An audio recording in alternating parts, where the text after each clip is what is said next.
नमस्कार, मैं हूं संगीता राय। पूर्वांचल एक्सप्रेस न्यूज के इस वेब पोर्टल में आपका स्वागत है। आइए देखते हैं हमारे संवाददाता राम सकल यादव की यह विशेष रिपोर्ट।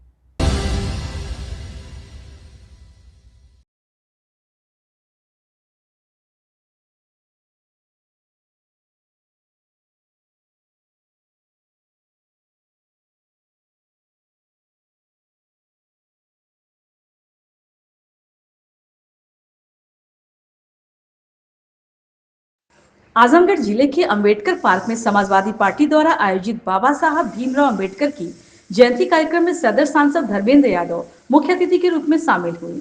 इस दौरान उन्होंने बाबा साहेब के व्यक्तित्व और कृतित्व की याद करते हुए कहा कि भीमराव अंबेडकर को जितना पढ़ा और समझा जाए उतना ही जीवन को नई दिशा मिलती है और समाज के वंचित वर्ग को जितना शिक्षित होंगे उन्हें उतना ही उनका अधिकार मिलता जाएगा। कार्यक्रम के दौरान सांसद धर्मेंद्र यादव ने बीजेपी पर निशाना साधते हुए कहा कि वे लोग संविधान से नहीं बल्कि मन विधान से चलते हैं और जो इनके मन में होता है उसी के अनुसार फैसले लिए जाते हैं, चाहे वह संविधान के हो या नहीं हो। उन्होंने आरोप लगाया कि बीजेपी और उनके सहयोगी संगठनों का संविधान पर विश्वास नहीं रहा है और वे हमेशा संविधान के विपरीत कार्य करते रहेंगे।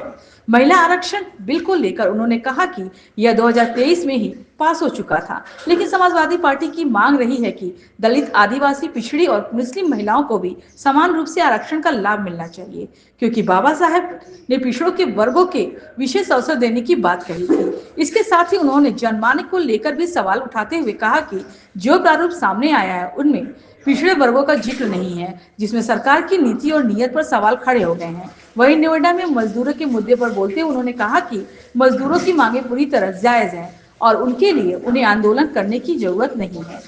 उन्होंने सरकार से अपील की कि मजदूरों की मांगों को जल्द से जल्द स्वीकार किया लो, जितना समझ लो, जितना उनसे सीख लो उतना ही कम है और जितना सीखते जाएंगे उतना ही जीवन धन्य होता चला जाएगा।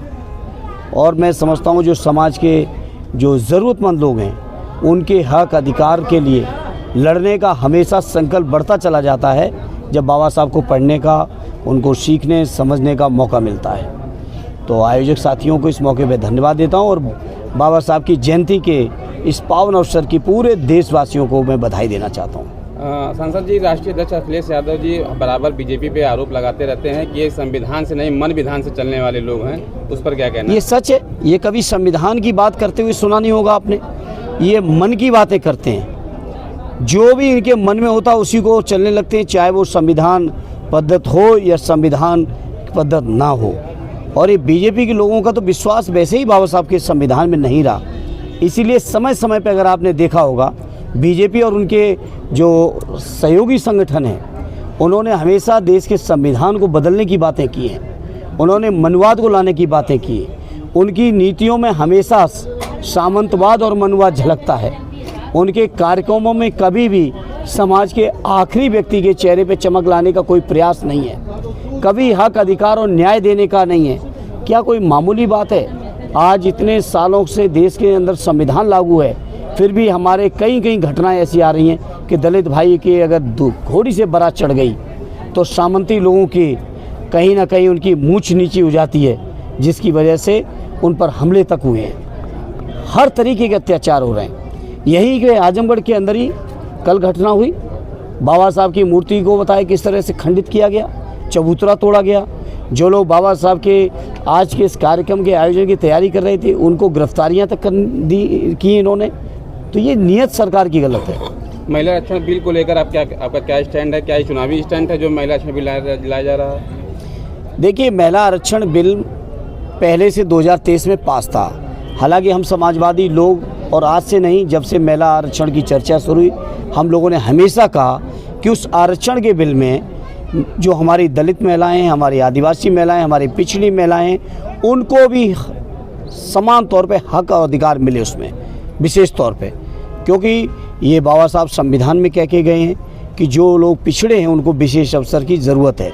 जो समाज में बैक बेंचर है उनको फ्रंट बेंच में लाने के लिए विशेष अवसर की ज़रूरत है। और मैं आज भी ये मानता हूँ कि देश की जो दलित महिलाएँ हैं, जो पिछड़ी हैं, जो आदिवासी महिलाएँ हैं, जो हमारी मुसलमान महिलाएँ हैं, कहीं ना कहीं इनको विशेष अवसर की आवश्यकता है। और आप सोचिए बीजेपी के लोग कैसे लोग हैं। इन्होंने घोषणा की कि कैबिनेट में कि जनगणना करेंगे और जनगणना में जाति जनगणना करेंगे।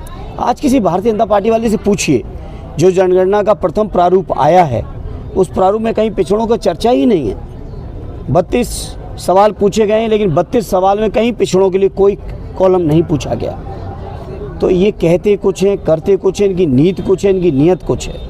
इसलिए बीजेपी पर मैं अपने पीढ़ी परिवार के लोगों से कहूँगा कोई भरोसा करने की जरूरत नहीं। बीजेपी घटना हुई, मजदूरों का जो लाठीचार्ज हुआ नोएडा में जो है, उसका क्या कहना है? बहुत दुर्भाग्यपूर्ण है, और जो मजदूरों की मांगें बड़ी जायज़ मांगें हैं, उन मांगों के लिए मजदूरों को आंदोलन की आवश्यकता नहीं पड़नी चाहिए थी। सरकार को पहले से ध्यान देना चाहिए था और सरकार को हर हाल में उन मजदूरों की मांगों को स्वीकार करना चाहिए। ये 2 जगह हिंसक